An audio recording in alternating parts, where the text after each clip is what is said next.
I never imagined I would find myself in this situation. I am a 28-year-old woman who got divorced from my ex-husband Mike, 34M, last year. We had been married for 5 years before we decided to split up. Our marriage wasn't perfect, but it wasn't terrible either. We simply grew apart over time, wanting different things in life. Mike was focused on climbing the corporate ladder, often working late and traveling for business, while I wanted a more balanced family life. After months of discussion, we both agreed that divorce was the best option for us. The divorce process was painful but amicable. We agreed to share custody of our 4-year-old daughter Emily, with me having primary custody and Mike getting her every other weekend and 2 weekday evenings. We both wanted to maintain a cordial relationship for Emily's sake, and for the most part, we succeeded. Mike was always punctual with child support payments and flexible with schedule changes when needed. My older sister Sarah, 32F, was my rock throughout the divorce. She had practically raised me after our parents died in a car crash when I was 18 and she was 22. Instead of pursuing her dreams of going to medical school, she took a local job to support us both. She never complained about the sacrifice, saying that taking care of me was her priority. Over the years, our bond grew stronger, and she became more than just a sister. She was my best friend, confidant, and the only real parent figure I had left. Sarah never married or had kids of her own, always saying she was focused on her career in pharmaceutical sales. During my marriage, she was a constant presence in our lives. She would babysit Emily whenever Mike and I needed a date night, take her to the park on weekends, and was always there for school events. Emily adored her Aunt Sarah, and I was grateful that my daughter had such a loving aunt in her life. Last month, I started noticing changes in Sarah's behavior. She began canceling our weekly sister dinners, which had been our tradition since I was in college.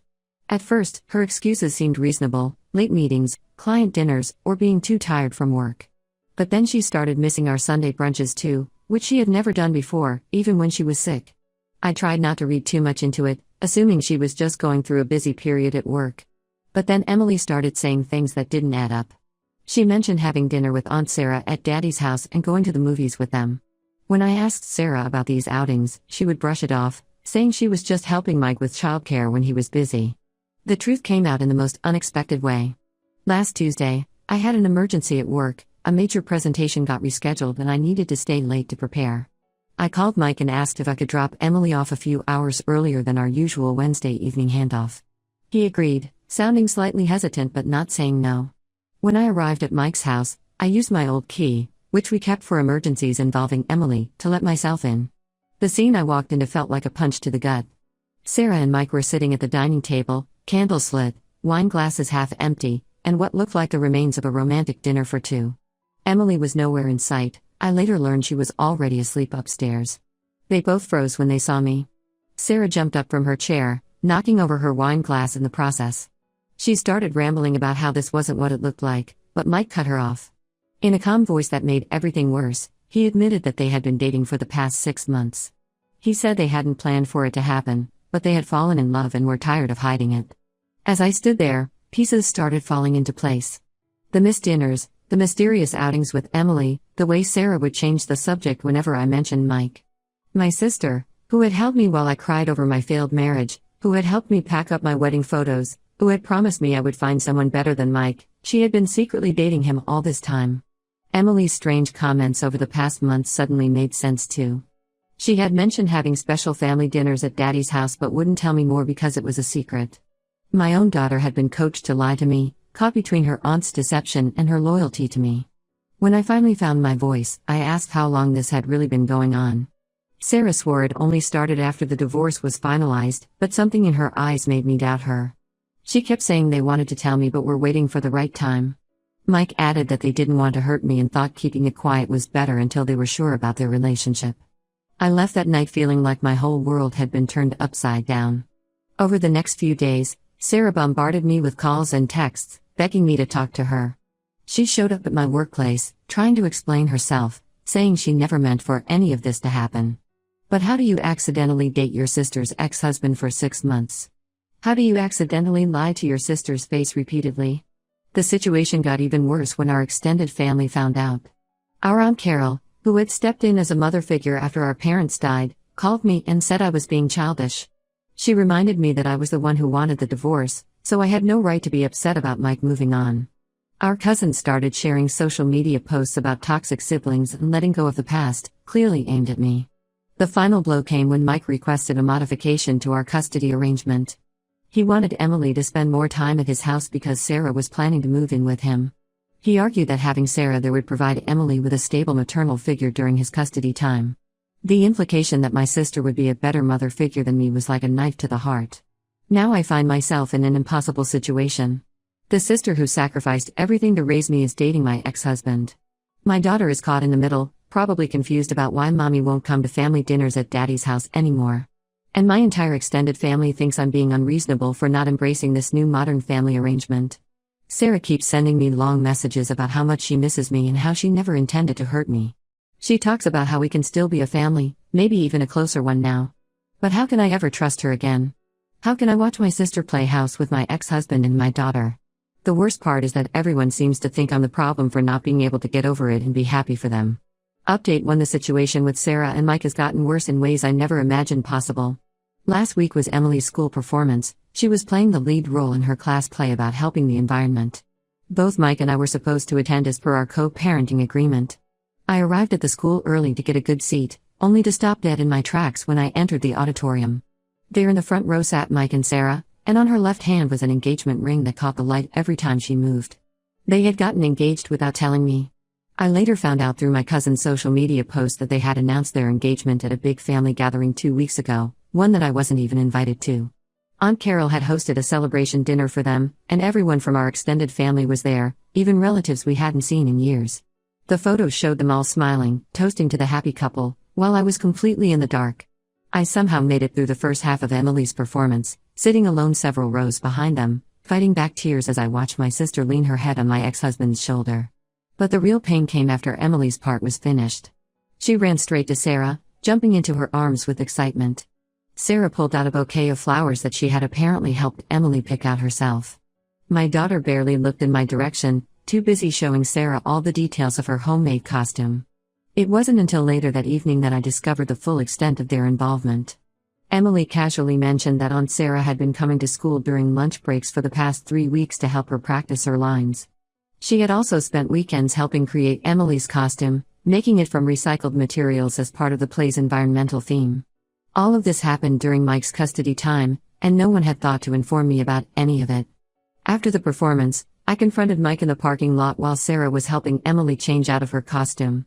He dropped another bombshell: they were planning to get married in 6 months and wanted Emily to be their flower girl. But what he said next made my blood run cold. Sarah was already looking into the legal process of adopting Emily to, as he put it, make their family complete. The thought of my sister legally trying to become my daughter's mother was too much to bear. I immediately called my lawyer the next morning to understand my rights. She assured me that Sarah couldn't adopt Emily without my consent as I was the biological mother with shared custody. However, she warned me about a concerning possibility: courts often favor stable two-parent households in custody battles, and Sarah and Mike could potentially use their marriage to argue for primary custody. I spent the next few days in a daze, barely able to focus at work. Then Sarah reached out again, this time bringing Aunt Carol to act as a mediator. They showed up at my apartment unannounced one evening, and against my better judgment, I let them in. What followed was 2 hours of what they called clearing the air but felt more like an ambush. Sarah, with tears in her eyes, revealed something that shattered what little trust I had left. She admitted that she had been in love with Mike for years, even before our divorce. She claimed she never acted on her feelings while we were married, saying she had buried them deep down out of loyalty to me. But now I question everything: every time she babysat for us, every family dinner, every moment she spent with my husband while I was building what I thought was my life. Aunt Carol kept insisting that enough time had passed since the divorce and that I should be happy my daughter would have a stable home life. She talked about how Sarah had put her life on hold to raise me after our parents died, and how she deserved a chance at happiness too. When I pointed out the betrayal of trust, Carol dismissed it as childish thinking and said that in a few years, I would look back and realize I was overreacting. The conversation ended when Sarah started talking about their wedding plans. She had the audacity to ask me to be her maid of honor, saying it would help Emily see that we're all still family. I asked them both to leave and haven't spoken to either of them since. Later that night, my cousin Lisa called to tell me that Sarah had been sharing her side of the story with the entire family. She had painted herself as the selfless aunt who had sacrificed everything for her ungrateful sister, and who had finally found love only to have that sister try to ruin her happiness. According to Lisa, most of the family was sympathetic to Sarah's version of events, seeing her as the victim of my inability to move on. I feel like I'm living in some bizarre alternate reality where everyone thinks I'm the villain for not wanting my sister to marry my ex-husband and adopt my child. The sister who raised me, who I trusted more than anyone in the world, not only betrayed me but is now trying to take my place in my daughter's life. And somehow, I'm the one who's being unreasonable. Update 2 yesterday, something happened that changed everything I thought I knew about Mike and Sarah's relationship. Emily and I were going through old photos to make a scrapbook for her school project. As we flipped through the pictures on her tablet, she showed me photos I had never seen before, pictures from a beach trip that I knew nothing about. The photos showed Sarah, Mike, and Emily building sandcastles and having a picnic on what Emily said was a special family day from last summer.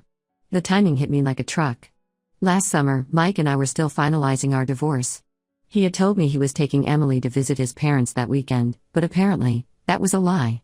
These photos proved that Sarah and Mike had been lying about when their relationship started.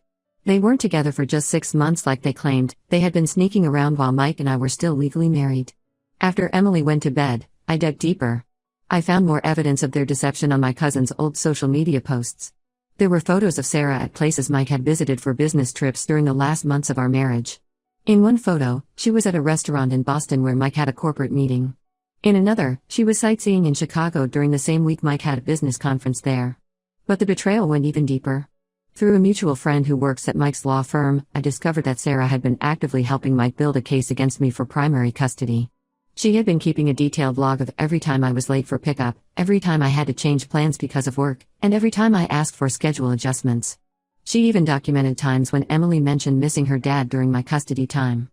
What made me feel physically sick was finding out that Sarah had been attending meetings with Mike's lawyer, providing information about my parenting habits and work schedule. She used her position as my sister to gather ammunition against me. All those times she offered to help with Emily so I could work late or handle emergencies, she was documenting everything to use against me later. The most heartbreaking revelation came from Emily herself. During breakfast this morning, she innocently mentioned something that made my heart stop. She told me that Sarah and Mike had been telling her they would be her real family soon. They had been saying things like when we're all living together and Sarah becomes your new mommy. They had been preparing my daughter for a future where I would have limited access to her, all while pretending to support our current co-parenting arrangement. I confronted Mike about this over the phone, and his response was telling. Instead of denying it, he defended their actions, saying they were just trying to prepare Emily for their new family dynamic. He claimed they were doing what was best for Emily by providing her with a stable 2-parent household.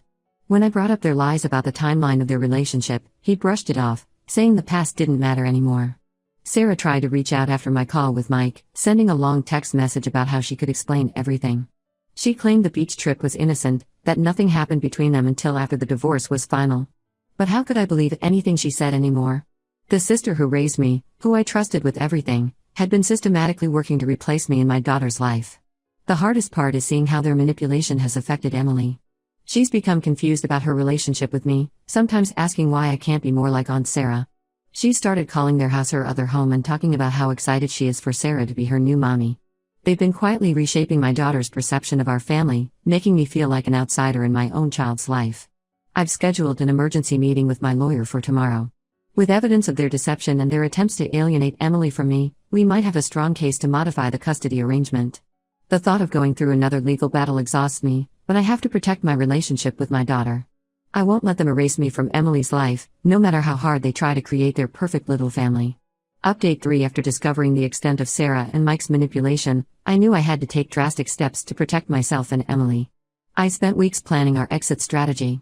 I applied for jobs in different cities and finally accepted an offer in a city 3 hours away from our hometown. The position came with better pay and more flexible hours, which would allow me to spend more time with Emily. I didn't tell anyone about my plans until everything was finalized. I found a nice apartment near a good school, signed the lease, and then filed for a custody modification. In court, I presented all the evidence of Mike and Sarah's attempts to alienate Emily from me, the documented timeline of their lies, the photos proving their relationship started during my marriage, and most importantly, proof of how they had been manipulating Emily by promising to make her a real family. The judge was particularly concerned about Sarah's role in all this. He said it was inappropriate for her to be positioning herself as a replacement mother figure while actively working to undermine my relationship with Emily. The fact that she had been documenting my parenting for Mike's custody case while pretending to help me as a supportive sister particularly troubled the court. The custody hearing lasted 2 days. Mike brought up my decision to move away, arguing it would disrupt Emily's life. But my lawyer effectively argued that staying in our current situation would be more damaging to Emily's emotional well-being. The judge agreed, especially after hearing about how they had been telling Emily that Sarah would be her new mommy. The judge granted my request to relocate with Emily. Mike still has visitation rights on alternate weekends, but with one major condition: Sarah is not allowed to be present during his parenting time. The judge was clear that her presence was detrimental to Emily's emotional well-being and my relationship with my daughter. Aunt Carol tried to intervene one last time before we moved. She showed up at my apartment with Sarah, both of them pleading with me to reconsider. Sarah cried about how she couldn't bear to be separated from Emily, who she claimed was like a daughter to her. I simply reminded her that she was never Emily's mother, and her actions had proven she couldn't be trusted to respect that boundary. We moved last week. Emily was upset at first, but she's already starting to adjust to our new life. Her new school has a great arts program, which she loves, and she's made a few friends in our apartment complex. I've enrolled her in therapy to help her process all the changes and the confusion from Sarah and Mike's manipulation. Mike calls Emily every evening as per the custody agreement. I can tell he's angry about the move, but he's maintaining a civil tone for Emily's sake. Sarah keeps trying to contact me through different family members, sending messages about how much she misses us both, but I've blocked everyone except Mike's number, which I keep only for Emily-related communication. Sometimes I catch myself missing the sister who raised me, the one who held me through our parents' funeral and taught me how to cook our mom's recipes. But that sister is gone. In her place is someone who betrayed me in the worst possible way, who tried to steal my place in my daughter's life. The pain of losing my sister still hits me sometimes, but I know I made the right choice for Emily and myself. We're starting fresh in our new city, just the two of us. It's not always easy, but for the first time in months, I can breathe freely without constantly looking over my shoulder, wondering what they're plotting next. Emily and I are building our own kind of family, and that's enough for us.